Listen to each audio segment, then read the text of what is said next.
तारा जगतधारा देई सर्वासावर स्वरूपानुसंधान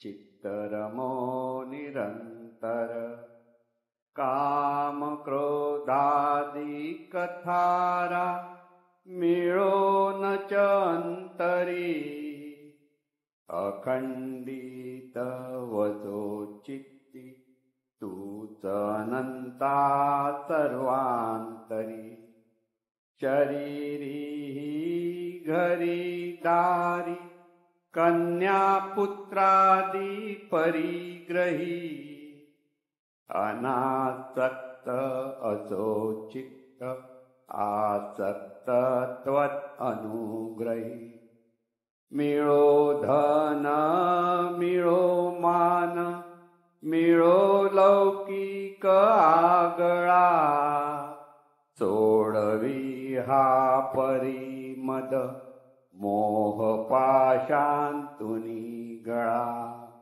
असो भोग असो त्याग असो विद्या असो कला अविट पद पदमांची भाव भक्ती हेच कळा चराचर दिव्य रूप दिसो बाहेर अंतरी सर्वांचे भले व्हावे उच्चारो मन वैखरी मी माझे मावळो सर्व तू तुझे उगवता मी तूपणा जगन्नाथा हो एकची तत्वता देव भक्त से द्वैत अद्वैत न खंडिता दाखवी देवानंता प्रार्थना ही तुलाता सद्गुरुनाथ महाराज. सद्गुरु पै माऊली मातोश्री माई यांना प्रथम कृतज्ञपूर्वक वंदन आणि आपण सर्व सद्भक्त सत्श्रोते हो आपणा सर्वांना आदरपूर्वक नमस्कार. आज आपण आता त्यांनी सांगितल्याप्रमाणे 50वी आपली ही बैठक आहे आणि या 50 बैठकीला बरीच मंडळी आलेली आहेत. एखाद तर कुठेतरी कामामुळे राहिलेले असतील म्हणून सगळ्यांचं अभिनंदन.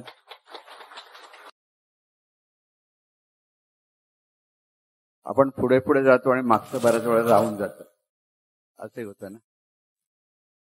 पुढे पुढे अभ्यास करत जातो आणि मग मागच्या इयत्तेमधला अभ्यास विसरत जातो असंही होता कामा नये. म्हणून आपण जी सुरुवात केलेली आहे आणि हे नेमकं आपण का करतो आहोत हे सगळं व्यवस्थित प्रत्येकाला आकलन झालं पाहिजे. तर हे आकलन होणं म्हणजे जीवन जगण्याची कला आपल्याला व्यवस्थित समजल्या पाहिजे हे लक्षात घ्या. सद्गुरु पै माऊलींचं हा अमृत तुषारच आहे. जीवन जगणं ही कला आहे आणि ही कला आत्मसात जो करतो तो खरा कोण? कलावंत. म्हणजे आपल्याला कलावंत व्हायचंय आणि हे जीवन जगण्याची कला आत्मसात करण्यासाठी परमार्थ आणि प्रपंच असा बऱ्याच वेळा 2 भाग केले जातात की सांगितले जातात. खरं म्हणजे दोन्ही एकच आहे, पण जीवन कसं जगण्यासाठी त्या 2 पद्धती आहेत. प्रत्येक माणूस जीवन जगत असतो आणि हे जीवन जगत असताना सर्वसाधारण माणसं ज्यांना शुद्ध परमार्थ माहीत नसतो ते सगळे प्रपंच करत असतात. नेमकं काय करते आपण नंतर समजून घेऊ. म्हणजे सद्गुरूंच्या सान्निध्यात येतात आणि सद्गुरूंचा उपदेश ज्यांना समजतो त्यांच्याकडनं परमार्थ सुरू होतो. आपल्याकडे बऱ्याच कल्पना आहेत परंपरेने, चुकीच्या आणि बरोबर असं आपण म्हणत नाही, पण कल्पना कशा आहेत आपल्याकडे. आपण देवपूजा करतो, उपास तपास करतो, रतवैकल्य करतो, तीर्थयात्रेला जातो, निरनिराळे उत्सव करतो, सत्यनारायणाची पूजा घालतो, गणेशोत्सव करतो किंवा कृष्ण जन्माष्टमीचे उपास, शिवरात्रीचे उपास, हा परंपरेने परमार्थ आहे असा बहुजनांचा, म्हणजे थोडा नाही सगळ्यांचाच म्हणायला पाहिजे, 99% लोकांचा समज आहे. इथे काही वेळेला मन स्थिर राहतं, मनाला समाधान वाटतं, पण पुन्हा थोड्या वेळाने परत आपण समाधानी व्हायला लागतो किंवा परत आपल्या समोर आलेल्या अडचणीला आपण त्याच्यामुळे आपण तणावाखाली येतो. अशा बऱ्याच गोष्टी होतात. म्हणून तणावाखाली जात असो तर जीवन जगणे कला आत्मसात आपल्याला झालेली नाही. निराश होत असू तर जीवन जगणे ही कला आत्मसात झालेली नाहीये. गर्वाने किंवा मदोमस्त झाला तरी सुद्धा जीवन जगण्याची कला आत्मसात झाली नाही. पण जीवन जगण्याची कला आत्मसात करण्यासाठी शुद्ध परमार्थही तितकाच आवश्यक आहे आणि प्रपंचाच्या अंगाने शहाणपणाने जगणं तितकंच आवश्यक आहे. प्रपंच वाईट आहे आणि परमार्थ चांगला आहे किंवा परमार्थ आम्हाला समजत नाही, जाऊ दे आपण प्रपंचच करूया, या दोन्ही गोष्टी खऱ्या म्हणजे चुकीच्या आहेत. प्रपंच म्हणत असताना एक टोक असं असतं, खाओ पिओ मौज मजा करो, अशी एक भावना लोकांकडे असते. आणि दुसऱ्या बाजूला परमार्थाचं एक दुसरं टोक असतं, ते घरदार सोडा, जंगलात जाऊन बसा. मग शशी म्हणाला कट ऑफ करायचं. कट ऑफ नाही करायचं, आपल्या समाजातच राहायचं आणि समाजाशी कसं राहायचं हे कळलं पाहिजे. आपल्याला कोणालाच कट ऑफ नाही करायचं, आपल्या सगळ्यांना आपल्या जवळ घ्यायचं. लक्षात आलं ना? आणि त्यामुळे हे दोन्ही गोष्टी आपल्याला समजल्या पाहिजेत. आधी व्यवस्थित समजलं म्हणजे हे जे सगळे प्रयत्न आपण आतापर्यंत करतो आहोत त्याचा बेस हा आहे, प्रत्येकाला जीवन जगण्याची कला आत्मसात झाली पाहिजे. दिव्यत्वाची अनुभूती हा प्रवास आहे की बाबा तुम्ही 1 वर्ष केलं म्हणजे मिळालं, 2 वर्ष मिळालं असं नाहीये. प्रत्येकाच्या कुवतीनुसार त्याचा जाणीवेचं जसजसं शुद्धीकरण होत जातं आणि जसजसा हे ज्ञान आत्मसात होत जातं, त्या प्रयत्नातून आणि त्याच्या संचितात असलेल्या पुण्याईतून, दोन गोष्टी आवश्यक आहे, प्रयत्नही आहेत आणि पुण्यही हवं. बरीच मंडळी खूप प्रयत्न करत असतात पण त्यांना थोडंसं कुठेतरी अडकल्यासारखं वाटतं, कुठेतरी समजत नाही असं वाटतं. म्हणजे ज्यावेळेस साधनेच्या अभ्यासाच्या अंगाने आपण म्हणते तिथे पुण्याही कमी पडते. म्हणून दोन्ही गोष्टी आपल्याला आवश्यक आहे आणि दोन्ही गोष्टी आपल्याला मिळवायच्या असतात, की प्रयत्न आपणच करायचे आहेत आणि पुण्याही सुद्धा आपल्याच सत्कर्मातून आपल्याला मिळवायची असते. आणि म्हणून हा जो अभ्यास आहे हा अभ्यास व्यवस्थित समजला पाहिजे. म्हणून प्रपंचचा एक टोक मगाशी मी म्हटलं की सगळं खाऊ पिऊ मौज करो जे लोक आज करतायत, आणि दुसऱ्या बाजूने भांडत नाट्य पण करतायत.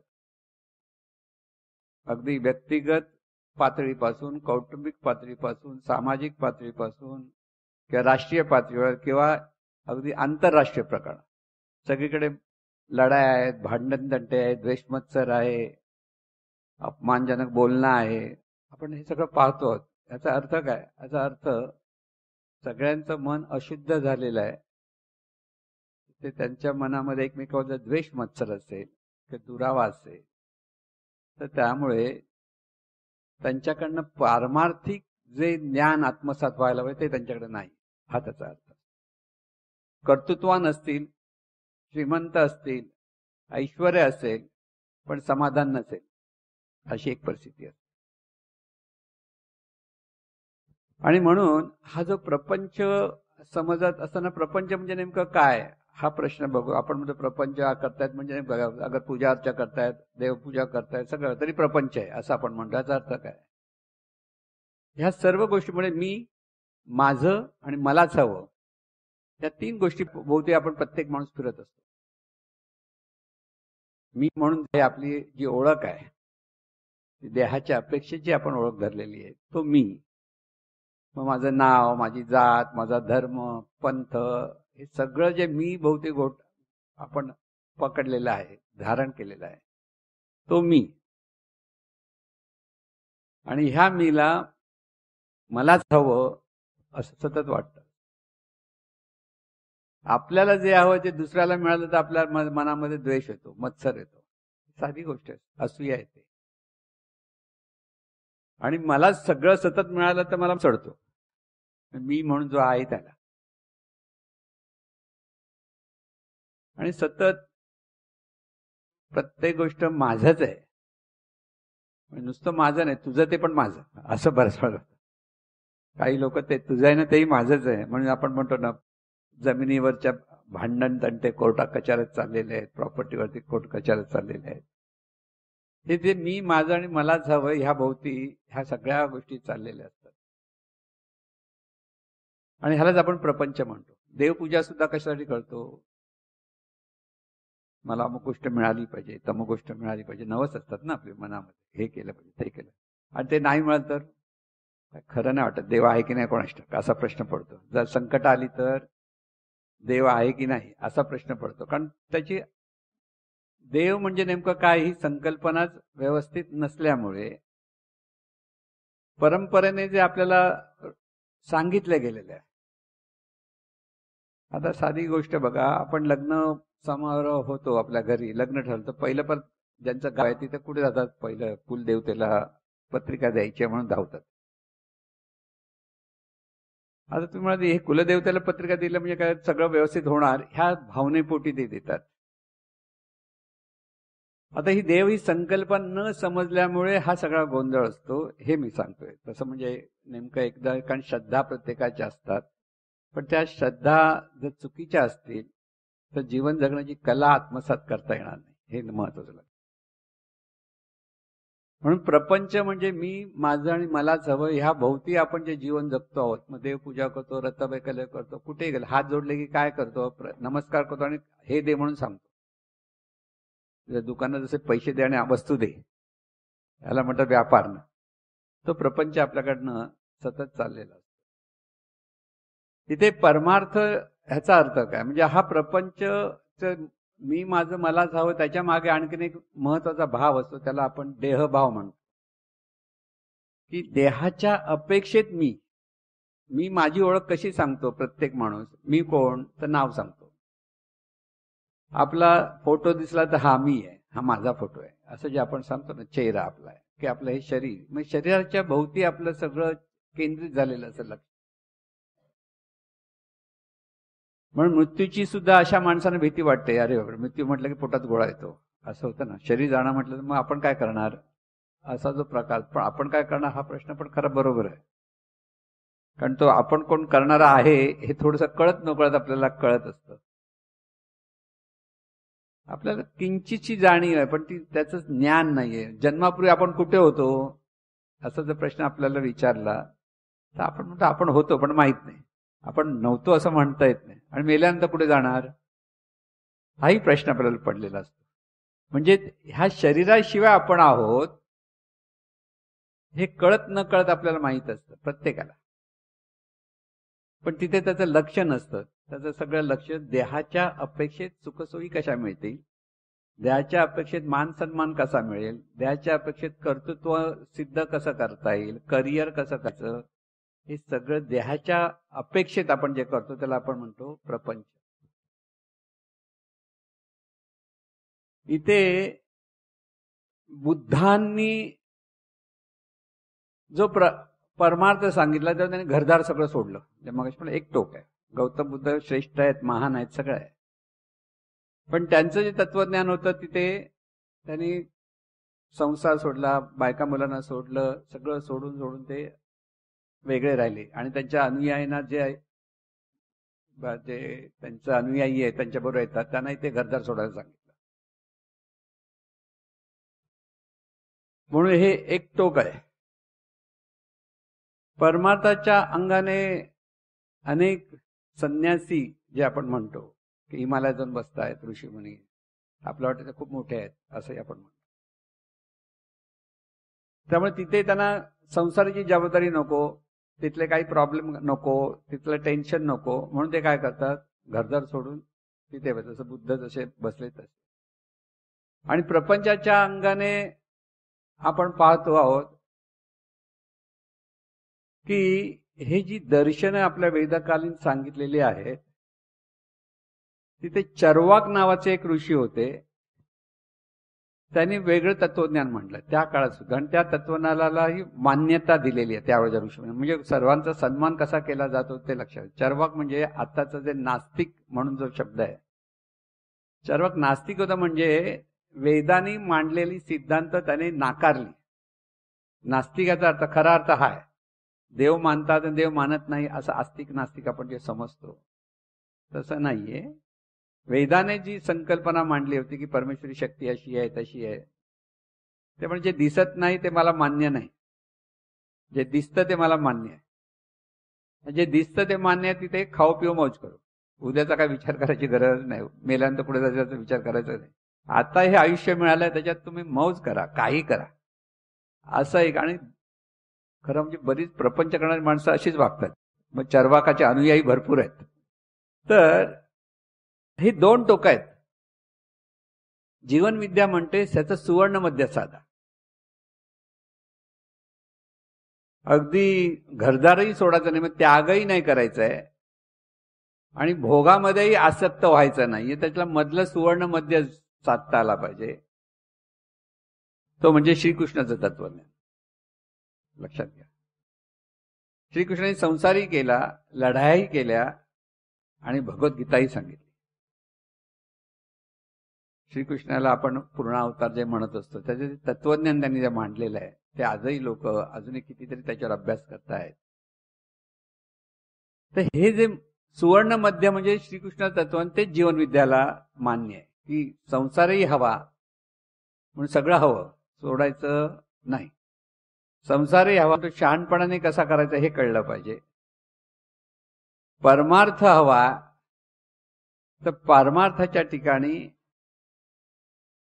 संपूर्ण सोडायचं नाहीये, तर मनाने आपला तिकडे संयम कसा ठेवायचा हे कळलं पाहिजे. लक्षात घ्या. आणि म्हणून ज्या वेळेला आपण देहाच्या अपेक्षेत, नाव गाव जात धर्माच्या अपेक्षेत जेव्हा आपण संकुचित होतो आपल्या ठिकाणी, आपल्यालाच हवं हे सगळं, की आपणच मोठे आहोत, की आपणच करतो ते बरोबर, ती सहज भावना प्रत्येक माणसाकडे असते. त्यामुळे त्याचा प्रपंच असतो, संकुचितपणा त्याच्याकडे असतो. माझा अपमान झाला, मला कोणीतरी असं बोललं, माझा अपमान झाला, मला वाईट वाटलं, हे सगळं जे आहे तो देहभावामुळे आहे. आणि देहभावाला त्याच खरं दुसरं नाव म्हटलं अहंकार. प्रत्येक माणसाकडे हा अहंकार उपजत आहे, देहभाव हा उपजत आहे, कोणी शिकवला नाही, जन्मताच आहे.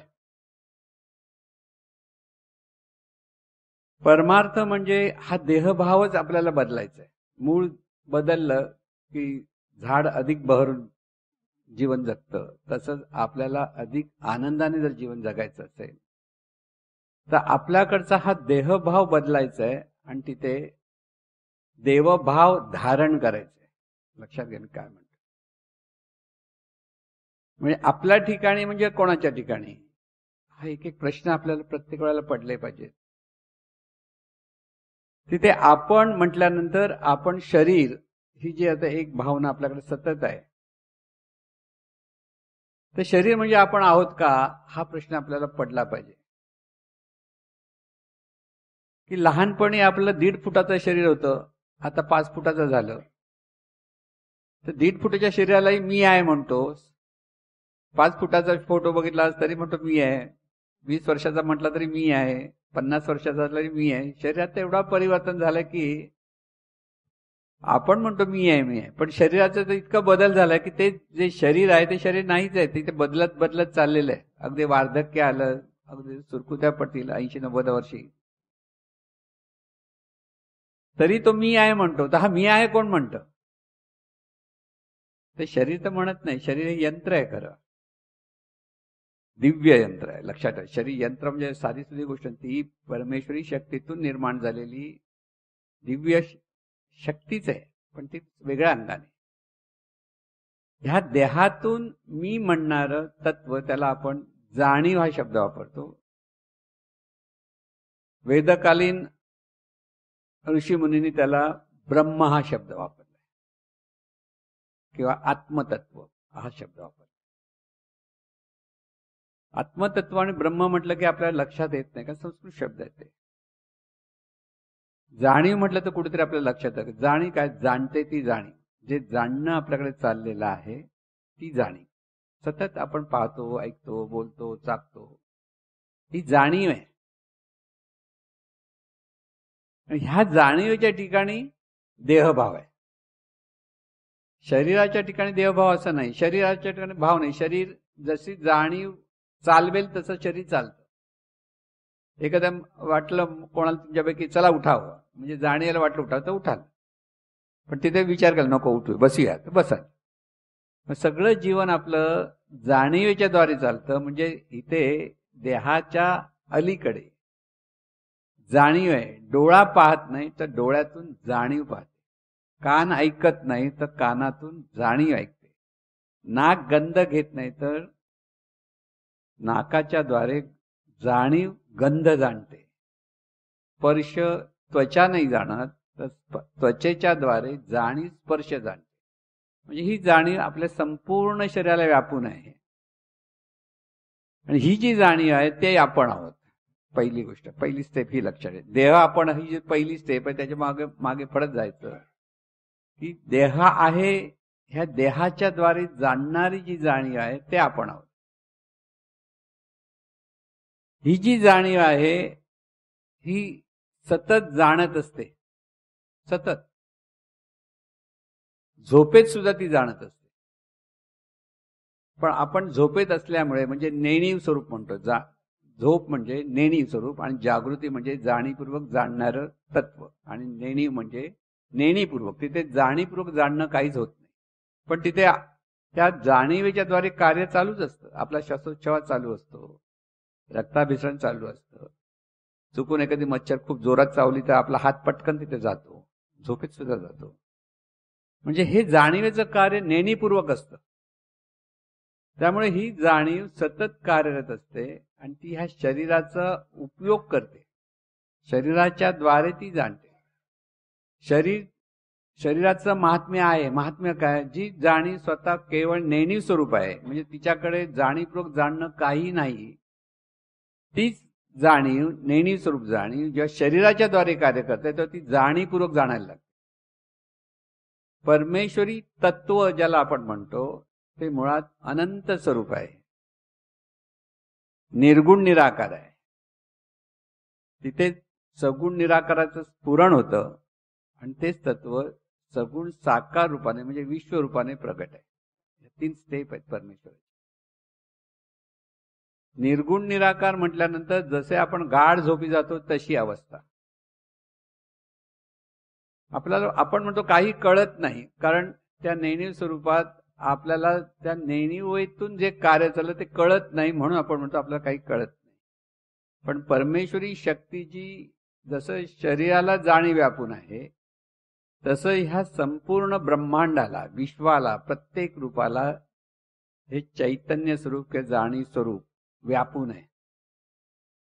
म्हणजे समुद्राच्या आत जर आपण जसे बसल्यानंतर आपल्या आजूबाजूला सगळा समुद्रच असतो आणि आपल्या देहाच्या ऐवजी आपला देह म्हणजे एक बुडबुडा म्हणून जर आपण पाहिलं तर हा बुडबुडा संपूर्ण समुद्राच्या पाण्याने व्यापलेला जसा असतो, त्या बुडबुड्यामध्ये पण ते पाणी असतं, तसंच आपल्या ठिकाणी सुद्धा ती जाणीव म्हणजे चैतन्य आहे. आणि आपल्या अवतीभोवती आणि सर्वांच्या अवतीभोवती आणि अगदी ब्रह्मांडाच्या अवतीभोवती हे चैतन्य स्वरूप आहे. त्या चैतन्य स्वरूपाला वेदकालीन ऋषींनी परब्रह्म हा शब्द वापरला. परमात्मा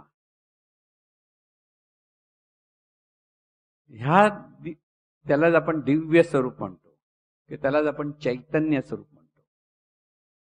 ह्या चैतन्य स्वरूपाला कसलाच आकार नाही, कसलाच रंग नाही, कसलाच रूप नाही, कसलाच गुण कळत नाही, कारण ते संपूर्ण नेणीव स्वरूप आहे. पण तिथे जरी नेणीव असलं तरी तिथे कार्य चालू आहे. कार्य काय चालू आहे? तिथे ते स्फुरण होतं. जसं समुद्रात लाटा निर्माण होतात तसंच ह्या चैतन्य स्वरूपात जे स्फुरण निर्माण होतं आणि त्या स्फुरणाच्या ठिकाणी जाण निर्माण होते. ती नेणीव स्वरूपात जाण. परत लक्षात, जाणीवपूर्वक जाणणं तिथे नाहीये. ते नेणीव स्वरूप जाणीव निर्माण होते की आहेपणाचं जे भान घेतलं गेलं ते. ते मी आहे, तू आहे हा शब्द नाहीये काय, कारण ती भाषा आपली आहे रूपाच्या अपेक्षा. तिथे आहेपणाचं भान आहे आणि तिथे फक्त संकल्प आहे. जे आहे ते अनंत रूपाने जाणायचं आहे की अनंत रूपाने त्याचा अनुभव घ्यायचा आहे, हा संकल्प आहे त्या तत्वाच्या ठिकाणी. म्हणून आहेच संकल्प अनेक व्हावं हा जो होतो, आणि तेच अनेक पण विविध रूपाने म्हणजे विश्वरूपाने प्रगट झालं, म्हणून त्याला आपण म्हणतो विश्वरूप. तेही परमेश्वराचं सगुण साकार रूप आहे. त्याला आपण त्याचा आकार आहे, प्रत्येक देहाला आकार आला, प्रत्येक रूपाला. अगदी पशु पक्षी कीटक जीवाणू वनस्पती डोंगर दऱ्या नदी नाले समुद्र खनिज द्रव्य सगळं जे जे आहे ते चैतन्य स्वरूपाचं रूप आहे. आता हे सिद्धांत व्यवस्थित कळलं. परमेश्वरी शक्तीचं आकलन जे व्हायला पाहिजे ते इथे लक्षात घ्यायचं की ते अनंत स्वरूप आहे, पण तेच अनंत स्वरूप विश्वरूपाने प्रगट आहे. म्हणजे प्रत्येक देहाच्या ठिकाणी ते चैतन्य स्वरूप आहे. मानवी देहाच्या ठिकाणी ते चैतन्य स्वरूप आहे. हा बोध आपल्याला सतत असला पाहिजे. हा बोध विसरतो आपण विसरतो. काय करतो? चेहरा पाहिला की आपल्या मनात त्याच्याबद्दल चांगल्या वाईट भावना निर्माण होतात. कोणाचे? कोणी जर आपल्याशी चांगला वागत असेल, मित्र आला, अगदी आनंदाचा आनंद होतो, गोड बोलतो, सगळं करतो. तेच कोणतरी पैसे घेऊन गेलेला माणूस समोर दिसला तर राग येतो, चीड येते, द्वेष येतो, सगळं होतं. आपल्या ह्या ज्या भावना उद्दीपत होतात ते रूपाच्या अपेक्षेत होतात, पण ते जर चैतन्य स्वरूपच आहे किंवा ते परमेश्वरी शक्तीचंच रूप आहे हे जर स्मरण असेल तर ह्या भावना निर्माण होणार नाही. लक्षात ठेवा. म्हणजे कसं आपल्या ठिकाणी भावना निर्माण होतं ते आपण लक्षात घ्या. म्हणून मूळ जी वस्तुस्थिती आहे की प्रत्येक व्यक्ती ही मुळात ईश्वरी शक्ती आहे, म्हणजे चैतन्य शक्ती आहे. लक्षात घ्या. चैतन्य शक्ती समजून घ्या. ईश्वर परमेश्वर म्हटलं की जरासं आपला गोंधळ होतो, कारण आपण परंपरेने परमेश्वर म्हटलं की आपलं रूप लक्षात येतं की परंपरे म्हटलं की परमेश्वर सगळं चांगलंच करणार हाही भाग असतो. चैतन्य स्वरूप सर्वत्र आहे. आपणही चैतन्य स्वरूपाचं रूप आहोत. समोरचे प्रत्येक रूप चैतन्य स्वरूपाचं रूप आहे, पण त्यात जी विविधता आहे त्याला जीवनविद्या म्हणते व्यवस्था रूप. सापही चैतन्य स्वरूप आहे, आपणही चैतन्य स्वरूप आहे, पण साप जर चावला तर हे व्यवस्था रूप संपणार. हा नियम आहे. त्याला म्हणतात व्यवस्था आहे. सगळीकडे गवत आहे, गवत खाण्यासाठी हरणं आहेत, हरणाला खाण्यासाठी वाघ आहे, आणि वाघाला परत मारण्यासाठी माणूस आहे. हे जे जीवन चक्र जे चाललेलं आहे ते सगळं चैतन्य स्वरूपाचं कार्य आहे. तर नियम आहेत चैतन्य स्वरूपाचे, त्याद्वारे ते चाललेलं आहे. म्हणून नियमानुसार वागलं तर चांगलं गोष्ट मिळते, आणि नियमाच्या विरोधात गेलं की शिक्षा मिळते.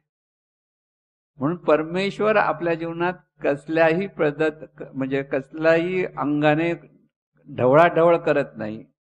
परमेश्वर आपल्याला कृपाही करत नाही. परमेश्वर आपल्याला कोपही करत नाही. परमेश्वर निष्ठुरही नाही. परमेश्वर दयावंतही नाही. मग परमेश्वराचं समजायचं काय असा प्रश्न सर्वत्र म्हणतो. कृपाच करत नाही. आम्ही गणपतीला सुख करता दुःख हरता वार्ता विघ्नाची म्हणतो. ही आपली भावना आहे. तुम्ही सुख करता दुःख हरता म्हणताना जोरात वरून पाचव्या म्हणून खाली उडी मारा, नियम तोडला तर तुम्हाला लागणार. सरळ गोष्ट आहे. इथे तुम्ही किती पण गणपतीचं मोठं अगदी भक्त आहात. पूर्वीच्या काळी सांगतो प्रल्हादाला लगेच वाचवलं, सगळं आगीतून वाचवलं, इथून वाचवलं, तिथून वाचवलं, सगळं सांगितलं जातं. आणि आपल्याला वाटतं असंच गणपती की आपली जी देवदेवता आहे की आपली जी कुलदेवता आहे ती आपल्याला वाचवणार. आपण नियमानुसार जीवन जगलं तर ते सगळं काही आपल्याला चांगला चांगला परिणाम देणार, आणि नियमाच्या विरोधात गेलो तर त्याचा वाईट परिणाम मिळतात. म्हणून चैतन्य शक्ती का परमेश्वर शक्ती कृपाही करत आणि कोपही करण्याचा अर्थ हा आहे. ते निर्गुण निराकार स्वरूप आहे. त्यामुळे मानवी देहाच्या अपेक्षेत आपल्याला चांगलं वाईट अनिष्ट इष्ट अनुकूल प्रतिकूल हे जे आपण समजत असतो, आणि चैतन्य स्वरूपाच्या अपेक्षेत ते तिथे काहीच नसतं. म्हणजे हा बोध आपल्याला व्यवस्थित समजला. परमेश्वरी शक्ती ही अशी आहे. मग आपल्या हातात काय? आपल्या हातात, त्या नियमानुसार वागणं हे आपल्या हातात आहे.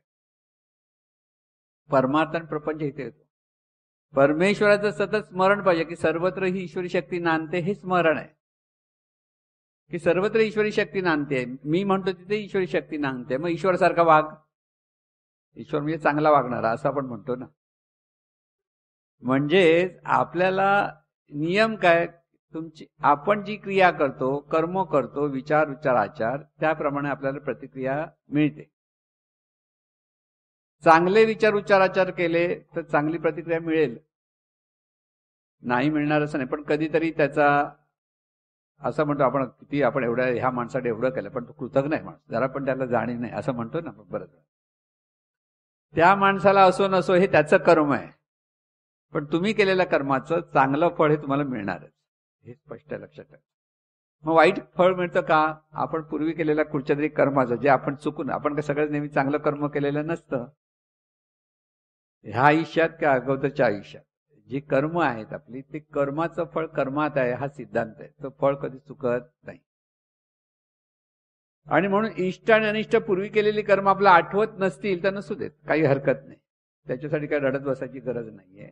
आत्ता मी काय कर्म केलं पाहिजे हे मला कळलं पाहिजे, ते कर्मच झालं पाहिजे.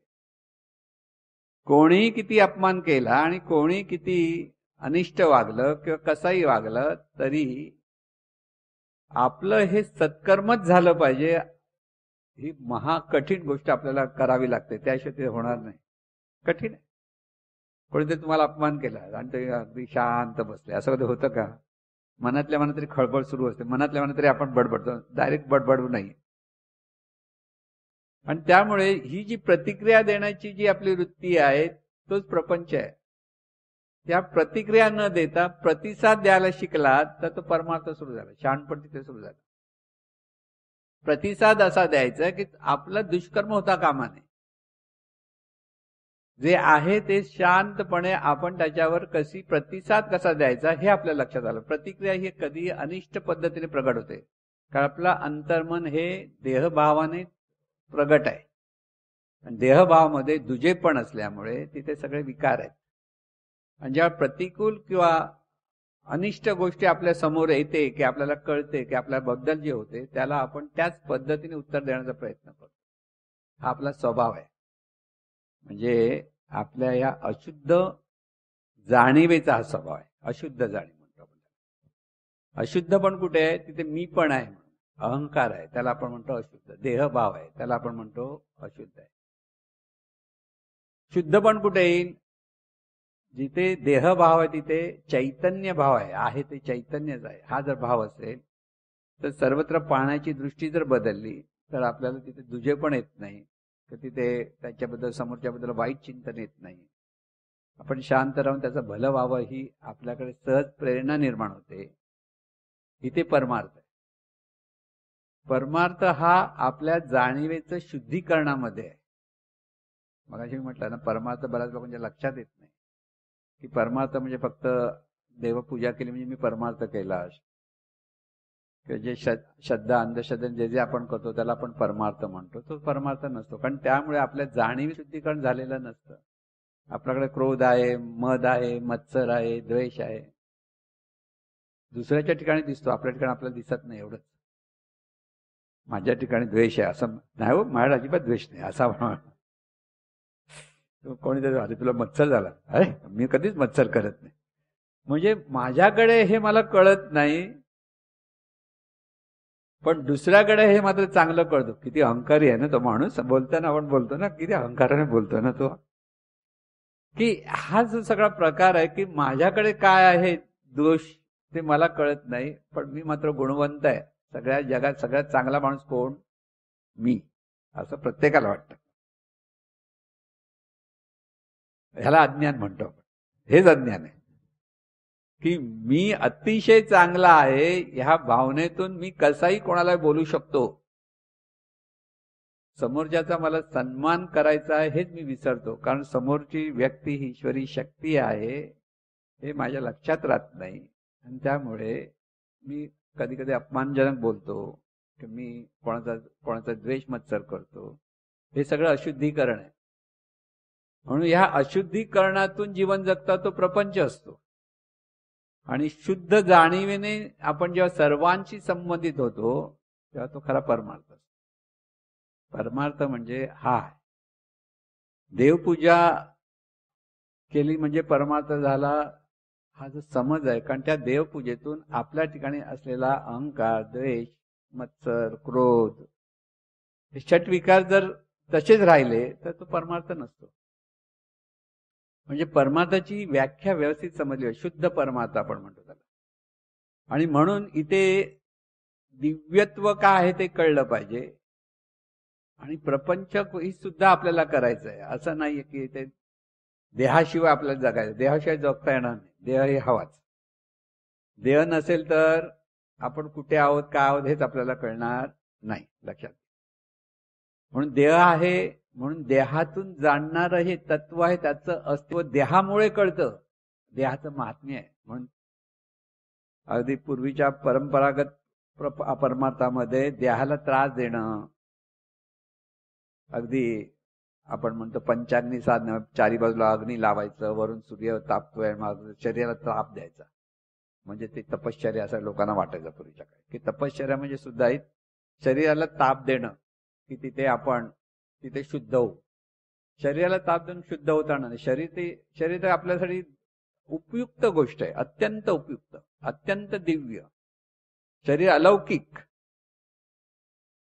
किंबहुना डोळ्याला दिसणारं परमेश्वर म्हणजे शरीर, असं जीवन साक्षात परमेश्वर. साक्षात परमेश्वर म्हणजे डोळ्याला दिसतो आपण ना. तिथे चैतन्य स्वरूप आहे हे लक्षात घेऊन जेव्हा प्रत्येकाच्या शरीराकडे पाहिलं तर तेव्हा तो साक्षात परमेश्वर असतो. डोळ्याला दिसणार, साक्षात म्हणजे डोळ्याला दिसणार. पण समोरच्या व्यक्तीला पाहून तो परमेश्वर हे आपल्याला लक्षात राहत नाही, तेव्हा तो साक्षात परमेश्वर म्हणताच येत नाही. तिथे मग परमेश्वरच नसतो, तर तुझं माझं याच्यामध्ये आपण अडकलो असतो, तो प्रपंच. म्हणून प्रत्येकाचा सन्मान, प्रत्येकाबद्दल आदर, प्रत्येकाच्या भल्याचं चिंतन, समोर कोणी असो तुमच्या. मत पटणं न पटणं हा एक भाग आहे. प्रत्येक व्यक्ती जी आहे ती स्वतंत्र आहे, लक्षात ठेवा. प्रत्येक व्यक्तीला स्वतंत्रपणे विचार करण्याची शक्ती आहे. तो प्रत्येक व्यक्तीचं कर्म हे त्या स्वतंत्रपणे ती कर्म करत असते. म्हणून कर्म स्वातंत्र्य आहे, विचार स्वातंत्र्य आहे, व्यक्ती स्वातंत्र्य आहे, हे प्रत्येक व्यक्तीला आहे. पण ते कसं करायचं ह्यासाठी नियम आहेत. की ते कसं केलं तर चांगला परिणाम मिळेल, कसं केलं तर वाईट परिणाम मिळेल, हे कळलं तर तो नियम कळले की ते ज्ञान कळलं, हे लक्षात ठेवा. स्वातंत्र्य सगळ्यांना आहे. म्हणून व्यक्ती तितकी प्रकृती, असं जे आपल्याकडे म्हटलं जातं की प्रत्येक व्यक्ती दुसऱ्या व्यक्तीसारखी नाही. कोणी एक व्यक्ती दुसऱ्या व्यक्तीपेक्षा भिन्न आहे. विचार करण्याची पद्धत, वागण्याची पद्धत, बोलण्याची पद्धत, बसण्याची पद्धत, चालण्याची पद्धत, सगळीकडे विविधता. आणि विविधता हा चैत्य स्वरूपाचा गुण आहे, स्वभाव आहे. त्याला एकच गोष्ट रिपीट नाही करायची वाटत. प्रत्येक एवढी माणसं जन्माला आली, तो एक दुसऱ्यासारखं दिसत नाही, की एक दुसऱ्यासारखं वागत नाही, एक दुसऱ्यासारखं त्याचे विचार नाही. ही जरी विविधता असली तर त्या विविधतेत एकत्व एक लक्षात ठेवायचं की आपण सर्व सगळे चैतन्य स्वरूपाचे रूप आहोत, हा बोध तिथे आहे. विविधता आहे, अनेकत्व आहे. म्हणून रूपाच्या अपेक्षेत आपल्याला जीवन जगायचं आहे. म्हणून रूपाला कोणालाच आपल्याला छेद द्यायचा नाही, की रूपाला कोणाला बाजूला हे नको ते नको नाही करायचं, सगळं हवं. पै महाराज नेहमी म्हणायचं, आम्हाला सोडा नको, आम्हाला लेमन हवं. लेमन असं म्हणायचं. सोडा म्हणजे हे सोडा ते सोडा असं त्यांना मान्य नसेल. ते म्हणा इथे गोंधळ होतो सगळ्यांचा. कधी ते द्वेष आहे. सोडा म्हणजे काय, कोणालाही ठोकरण्यात किंवा कोणाकडे दुर्लक्ष करण्यात नकळत असलेला सुप्त द्वेष आपल्याकडे असतो, म्हणून आपण ते करतो. जिथे आपलेपणा आहे, जिथे हे ज्ञान आहे, तिथे सर्वांबद्दल आपलेपणा येतो, सर्वांच्या भलेपणाचं चिंतन येतो. समोरचा माणूस कसाही वागला तरी त्याचं भलं व्हावं असं वाटलं तर तुमचं जाणीव शुद्ध झाली, म्हणजे तुम्ही खरे परमार्थिक झाले. पारमार्थिक व्हायचं कसं होतं हे लक्षात ठेवायचं. म्हणून हे दोन्ही गोष्टी आपल्याला लक्षात ठेवायच्या आहेत. आपल्याला देहातूनच जीवन जगायचं आहे. किती साक्षात्कारी पुरुष असला तरी त्याला देह सोडता येत नाही. देहातून जोपर्यंत जीवन जगतो तोपर्यंत तो सगळ्यांना मार्गदर्शन करू शकतो, सगळ्यांना ह्या ज्ञानाने प्रभावित करू शकतो. पण देह एकदा गेला की आपल्या डोळ्याला काही दिसणार नाही, तत्व असतं, पण ते कसं आहे कुठे आहे काही कळत नाही. आणि म्हणून देहाचं महात्म्य आहे. देहाची काळजी घेणं, देहाचं आरोग्य सांभाळणं, देहाला काय कसं चांगलं वाईट खाऊ पिऊ घालणं, हे प्रत्येक माणसाला कळलं पाहिजे. कारण देह आहे ह्या जीवन प्रवासातलं एक साधन आहे, दिव्य साधन आहे. त्यामुळे आपण हा जीवन प्रवास करत आहोत. आपण म्हणजे जाणीव या देहातून कार्यरत आहे. हे दोन गोष्टी आपल्याला पुन्हा पुन्हा लक्षात घ्यायच्या. मी करतो म्हटलं की मी देह आहे, ह्या देह भावातून मी करतो असं म्हणत असतो. पण तेच मी करतो म्हणताना हे परमेश्वरी कार्य आहे, ह्या परमेश्वराकडून हे कार्य होतं म्हटलं की तो चैतन्य भाव. फरक एवढाच आहे, भाव बदलायचा आहे. परमार्थ हा भाव बदलण्यात आहे. भाव तसा देव असं म्हटलंय ना, की भावे विण देव न कळे नि संदेह, गुरु विण अनुभव कैसा कळे, असं ज्ञानेश्वर माऊली म्हणतात. की गुरु सांगू शकतात, आणि जर तो भाव धरायला कळला नाही तर देव कधीच कळणार नाही. म्हणून भाव जो आहे, देह भाव आहे, तिथेच हे शरीर कोणाचं आहे, परमेश्वराचं, म्हणजे चैतन्य स्वरूपाचं. हे जाणीव कोणाची आहे, चैतन्य स्वरूपाची. मग हे जीवन कोणाचं आहे, चैतन्य स्वरूपाचं आहे. बघायला गेलं तर सोपं आहे, पण अंतर्मनामध्ये मी पण इतकं घट्ट बसलेलं आहे प्रत्येक माणसाच्या, ते मी पण तिथे मध्ये मध्ये आडवं येतं. आणि मग प्रपंचही चुकतो आणि परमार्थही सिद्ध होत नाही. आपल्याला दोन्ही गोष्टी साध्य करायच्यात. म्हणून प्रपंच म्हणजे नेमकं काय, प्रपंच म्हणजे बायका मुलांचा प्रपंच, संसार असं जे म्हणतो, सगळी असायला हवी. कृष्णाला किती मुलं होती हो माहितीये तुम्हाला? 100 मुलं होती, तरी तो आत्मज्ञानी होता. महत्व सांगतो. रामाला पण, राम काय घरदार सोडून गेला होता का? वनवासात गेले होते, पण सीता पण बरोबर होती, लक्ष्मण पण बरोबर होता. म्हणजे संन्यास म्हणताना महाराज नेहमी म्हणायचे, महाराज म्हणे, मी नाही म्हणत हा, पलायनवाद, की प्रपंच करताना आपण योद्ध्यासारखं प्रपंच करत असतो. आपल्याला खूप अडीअडचणी येत असतात, कधी प्रकृतीच्या अडीअडचणी असतील, कधी परिस्थितीच्या अडीअडचणी असतात, आणि त्याला तोंड देत देत आपण पुढे जातो, म्हणजे योद्धे असतो आपण. आणि हे युद्ध ज्यांना नको असतं ते कुठे असतात, पळतात. म्हणून त्याला पलायनवाद असे म्हणायचे. की हा पलायनवाद आपल्याला नाही. आपल्या जीवनात जे समोर येतो त्याला सामोरं कसं जायचं शहाणपणाने. म्हणून प्रपंचाच्या अंगाने शहाणपण पाहिजे. परिणाम काय मिळेल त्या अंगाने आपण जर कर्म करायला लागलो तर शहाणपण. मी एखाद्या माणसाला रागावला की रागावणार हा परिणाम आपल्याला माहिती आहे, पण तरी पण आपण रागावतो, म्हणजे आपल्याकडे शहाणपण नाही. आपल्याला वाटतं एखाद्याला कधी हाताखालचा माणूस असेल, हा बॉस असेल आणि वाटेल तसा बोलतो, तो माणूस त्याच्या समोर काही बोलणार नाही, पण बाहेर गेल्यावर कसा बोलेल ते बघा. या माणसाला सही फक्त करायची असते, हा आपलं डोकं खातोय, आपल्याला स्वतःला शहाणा समज, असं म्हणणारे लोक असतात. म्हणजे तुमच्याबद्दल ब्लेसिंग तुम्ही घ्यायचे की शाप घ्यायचे हे तुमच्या कर्मावर अवलंबून आहे, लक्षात घ्या. आपल्याला जर ब्लेसिंग म्हणजे आशीर्वाद जर घ्यायचे, म्हणजे सद्भावना आपल्याकडे आकर्षित करायच्या असतील, तर आपल्याला दुसऱ्यांबद्दल सतत सद्भावना असल्या पाहिजेत. हा नियम आहे. हा प्रपंच आणि परमार्थ इथे आहे, दोघांचं सुवर्ण मध्य इथे. प्रत्येकाचा सन्मान करताना प्रत्येकाबद्दल सद्भावना आपल्याकडे असली पाहिजे. जर तुमच्याकडे सद्भावना असेल, तुम्ही वेडवाकडं बोलणार नाहीत, चिडणार नाहीत, रागावणार नाहीत. बघा, अगदी आपण देवळात जातो, खूप अडीअडचणी असतात, की कोणीकडे बाहेर बोलताना पण काहीतरी बाहेर चपला पण कोणती पळवल्या असतात, समजा पळवल्या असतील तर, तरी देवाला काय दोष देत नाही. काय तू असताना सुद्धा चोरी होते म्हणजे नेमकं काय, कसा काय तू, असं म्हणत नाही कोण. तिथे सगळे अगदी नतमस्तक होऊन वाचव बिचव सगळं काय सांगायचं ते सांगतात. मग ह्या सगळ्या देवळातल्या मूर्त्या ह्या मानव निर्मित आहे, माणसाने बनवलेल्या मूर्त्या आहेत. किती जरी स्वयंभू वगैरे किती जरी म्हटलं तरी माणसाने बनवलेल्या मूर्त्या आहेत. आणि ही सगळी शरीरं ही परमेश्वराने बनवलेल्या मूर्त्या आहेत. दोघांमध्ये किती जमीन आसमानचा फरक आहे. मग परमेश्वराने असलेल्या मूर्त्यांकडे परमेश्वरी शक्ती म्हणून पाहायचं, ते आपण पाहत नाही. आणि माणसाने बनवलेल्या मूर्तीकडे देवपूजा करत बसतो, आणि तिथेच आपण अडकतो, आणि तिथेच कर्मकांडात अडकतो. इथे शहाणपण कुठे आलं? हा बोध आपल्याला नेहमी लक्षात, म्हणजे चिंतन पाहिजे की जीवनाकडे पाहताना आपल्याला ही दृष्टी कळली पाहिजे की त्याचा अर्थ देवळात जाऊन नमस्कार करायचा नाही असं नाही, तिथे जाऊन नमस्कार करा का. ते प्रतिकात्मक रूप आहे. तुम्ही ज्याला नमस्कार करता त्याला नमस्कार करताना तो त्या अनंत स्वरूपाला नमस्कार जातोय हा बोध तिथे असला पाहिजे. प्रतीक आहे. प्रतीक आणि प्रत्यक्षाचा हा फरक आपल्याला कळला पाहिजे प्रपंचाच्या अंगाने. आजकाल काय सगळ्या मुले कुंकू लावत नाहीत लग्न झालं तरी, म्हणून त्यांचे नवरे मरत नाहीत.